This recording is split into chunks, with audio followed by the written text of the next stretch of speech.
investment bank in VA, and I was reporting to this lady. She seemed very nice to me, but along the line she would go back to my boss and to the superior and say things about me. So I kept getting into trouble without knowing why, until one day one of the directors actually called me and brought up an issue, and I explained it. And from that day onwards, he would always want to hear my own side of the story before making a decision. So I saw that guy as somebody that was looking out for the interest of anyone that was oppressed. He didn't like to see people oppressed. And because of that, we became very close as like friends. I'll go to his office. He was a director. He wasn't staying in my office, but we needed to interface with him often. So one of the days I went to see him, he was like, let us hang out. And I looked at it, hang out, what bad could come out of hanging out? I don't drink, I don't smoke.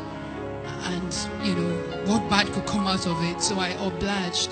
He gave me an address somewhere in VI to come over, and I went there. I was new in Lagos at the time. I didn't really know so many places. So I went to the address and I realized it was his personal guest house. When I got there, I wasn't actually afraid. Nothing actually came to my mind.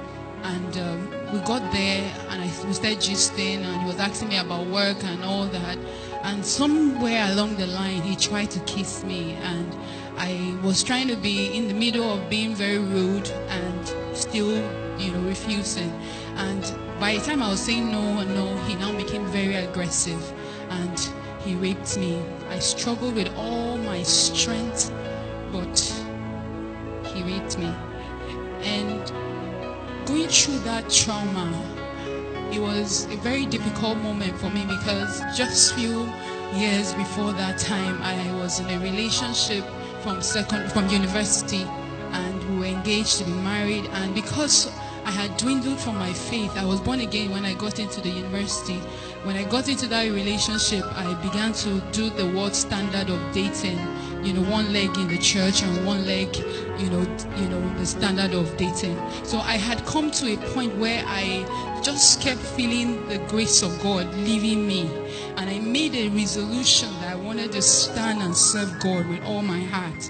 And at that time, it was just, I had actually broken up that relationship because of my faith. And I came to Lagos year in and year out. I was not involved in any relationship. I had made up my mind to keep myself. So when this thing happened, it was really traumatic for me, because I had succeeded for a couple of years and I was having to deal with that. While I was going through that trauma, I couldn't tell anybody. I couldn't tell my colleague. The only person I told was that same boss of mine that used to, put me into trouble. I was really distraught. So I went to her. She saw me really sad and she spoke with me, and I told her, but I didn't tell her who it was. But it happened on the 22nd of December, and the few weeks after, on the 31st of that same month, I went for crossover service, and I was burdened. I had so much pain in my heart. I just needed to cry out, and I cried to God in that service, and I repented. I asked God for forgiveness, because I kept blaming myself for obliging that visit. And as I kept crying and begging God for to cleanse me, to help me, to heal my heart, I came back from that service really feeling free, because I could get myself back again. Because throughout that period when this happened, it was like I was going crazy. A car would actually almost knock me off. The whole incident just kept playing back in my mind, and the trauma was unbearable. So I was going through that incident when I got back on the 1st of January, and I was in my room and I was feeling uncomfortable. So I was like, maybe what's happening? I said, maybe it's because I've not been involved in such an act for such a long time. That's why my body's responding this way, because I was feeling a lot of pain and discomfort. So I now walked down to the hospital, just a few streets away from my place, and the doctor did some tests. I told him what happened, and he did some tests, and he said, well, if it is what he's saying, it seems like I'm pregnant, but it's actually too early for him to dictate, so I may have to come back some few days after and check or do a scan. And I went back again, and they realized I was pregnant. And the trauma of it at that point, I thought the rape was bad, but this, I never imagined it in my life, because when I was growing up, I remember I used to always tell myself, I said, Iveren, the day you ever try having an abortion, that's the day you die. And I was one of those names, those children they used to train other people's children. I was very, I'm not adventurous. I think I analyze my movement. I do everything as one that has wisdom. So at this point, not in my secondary school, my primary school, my university, now I'm working. This is the time that such a thing is happening to me. I was really, really down. And while I was thinking of what will happen, I was saying my parents will kill me. I was really, really down. And then he kept trying to talk to me. He kept trying to call me. I wasn't picking his call. One of the days he called the office, because he was just a director of the company, not a personal staff. He called the office and I had to talk to him because he went through the phone. And when he called me and I said, telling me, I broke out into tears and told him what the outcome of what had happened was. And he said I should come and see him. So I went to see him in his office, and I told him what it was, and he would just allow me cry and cry and cry, and then you say, oh my God, your parents are gonna kill you. And then I will cry, I will scream out even more. The pain would you aggravate me. It got me to a point where when it got me to a point where I was really, really in so much pain. He now told me, well, there's a way out. I have a friend that can actually help you, and it will be our own little secret. Nobody will know. It will just be our little secret. And I thought about it. Nobody will actually know. My parents won't know. People that have known me all the years will not feel that I was pretending all this while. They would, it was just an easy way out. So I thought about it. He gave me an address to where, his friend would do the procedure. And I went to the hospital. Why I went to that hospital was, I remember on my way going there, I remember that word I used to say. The day you ever try doing this, that's the day you die. I remembered it and I asked God, I said, God, it's not my fault. It's not my fault. This thing happened to me. It was not my fault. Just forgive me. And I just said that, and, I went ahead. When I got there, the doctor, began the procedure, and at some point I was unconscious. I remember I just said, Lord, forgive me for what I'm about to do, and I became unconscious. And then in the seconds that followed, I died. I saw myself lying down in the same hospital, and I was lying down there, and I was standing, and I could see two of me standing. I couldn't understand, how can I be the same person standing and also be the same person lying down?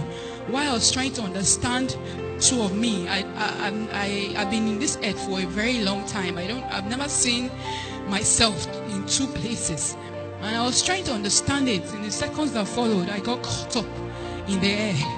And I started rejoicing. I said, oh, thank God, because I know heaven is up there. But as I was rejoicing, as I was heading up, the next day I started heading down again. We said heading down, it was a pit. The walls of that pit, it was gross darkness all over. It had a wall stretched out from the face of the deep. You could not see the end of it up, neither could you see the end of it down. And it had cell-like units, compartments, and it had a covering. You could see the kind of holes that time might make in the ground. That was what was covering the walls of those that cell. And I was wondering, I was asking myself, what am I doing here? What's happening? What's happening? Everything was happening in flashes. I was asking myself, what's happening? What am I doing here? And before you know it, I found myself on the other side. And it was in that place I realized what was happening. The first thing I saw was a woman. That woman, she had been burning for 100 years, and she'll melt.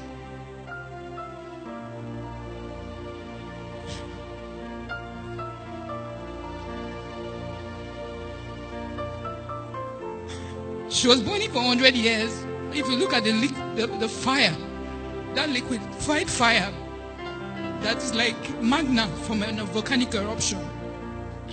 She will melt off, and she was crying with every strain in her and asking God for a second chance, and she would fall back again, and she just kept crying and gnashing her teeth.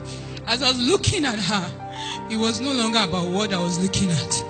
The fire began to ravish me from my head down to my feet. I began to burn and I began to cry, and I was screaming with every strength in me.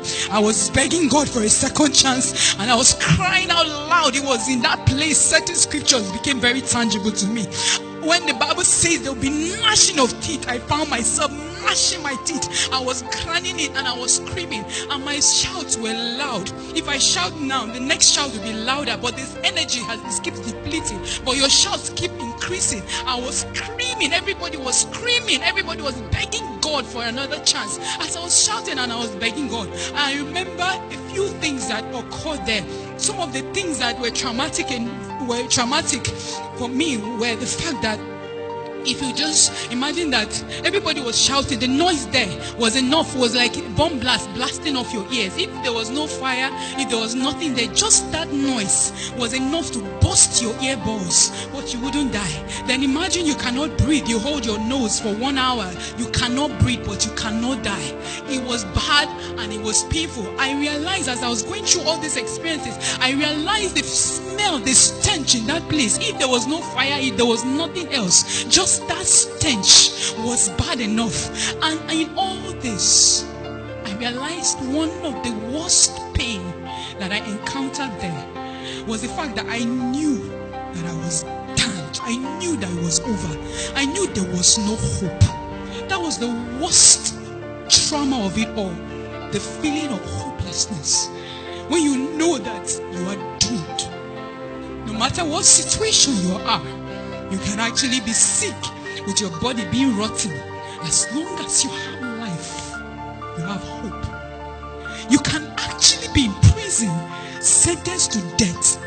As long as you have hope. As long as you have life, you have hope. But in that place, I knew beyond every reasonable doubt that it was over. That there was no way out. And I was begging God and I was asking God. I said, God, if you can only give me even 1 second. I'm not asking to come back and live on this earth. Just 1 second to say Jesus is Lord and die back. I was begging God. I said, God, I don't even mind if you give me, if I come back. And I come back and I'm lying down. I don't have hands, I don't have legs. I'm eating shit and drinking piss, and people are stamping on me. Just the opportunity to come back and restore my ways. It's enough for me. He asked me, I told him, Lord, it's not my fault. And he said, you made a choice. And you are here because you made a decision. And I kept begging. Everybody was begging, and everybody is still begging there. One of the scriptures that also became tangible to me, the Bible says, blessed is he that believes. A lot of people want to see before they believe. But if most of them saw, they know that hell is real. They are in the belly of hell, but it's over. They cannot make a choice now because they wanted to see before they believe. I kept crying and I kept begging God, and I was asking God the same way everybody was begging God. I asked God for just 1 second, just 1 second, and he asked me a question. He said, how many seconds are in a minute? How many minutes are in an hour?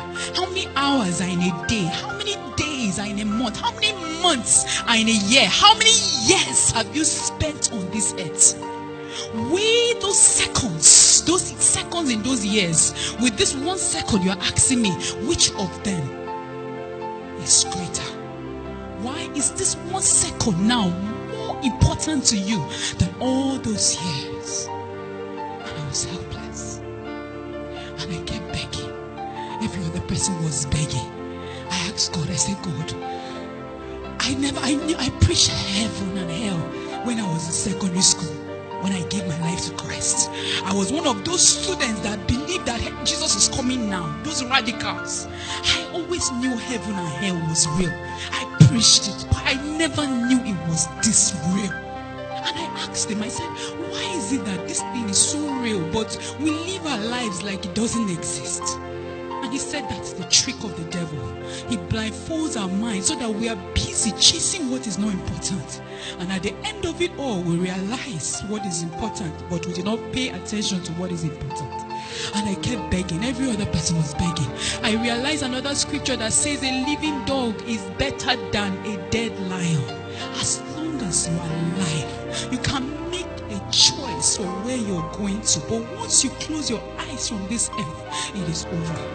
I asked God as I was crying, I was begging. Everybody was shouting with all their strength, asking for mercy. I asked him, I said, God, I preach this thing. Just give me this opportunity. Let me go back and preach to people. Let me go and share this news with other people, because I don't.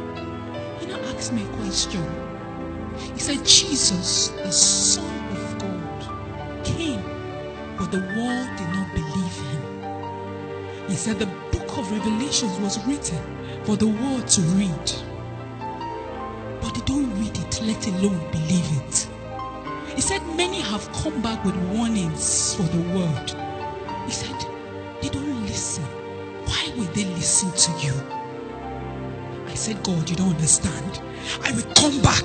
I will tell everyone and anyone that has ears that it happened to me. And in seconds that followed, I found myself heading back. We got very close to where the hospital was. And then I woke up in my body. Fear gripped me for some days. I felt the only thing I needed to do was just to lock myself up, just be worshiping God and just worshiping him, so that maybe if I eat, I will still sin. By talking, I will still sin. So I just wanted to lock myself. And he said, no, I brought you up so that you can come and sound the warning. Few weeks after I was so desperate. I would go about, Jesus is coming. But I was sharing it like somebody that was crazy, like somebody that was mad. But I couldn't tell people that have known me over the years, because I didn't want their reputation. I didn't want them to have a wrong reputation of me. And then one day the Lord told me, he said, for the same reason you died in the first place is the same reason you will die again if you do not go and warn my people. He said, if you love your reputation more than me, you do not deserve me. If you love your life, you will lose it. If you lose it, you will gain it. And I cried to God. And after that day, I received boldness. I found myself in Dominion City, and I received the grace and the boldness to share it. Even though it was a struggle, I received the grace to share it. But one of the things that happened to me, which is why one of the grace that happened to me, one of the last scriptures that became tangible to me, why everybody was begging and crying for God to have mercy on them. They were begging for 1 second. 1 second is tick. 1 minute is tick, tick, tick, tick. 60. 1 second. One of the things that became very tangible to me, it says, I have mercy upon whom I have mercy upon. When I died, God gave me a second chance just because of his mercy. Every other person that was burning that day is still burning today. But I'm here by his mercy and by his grace.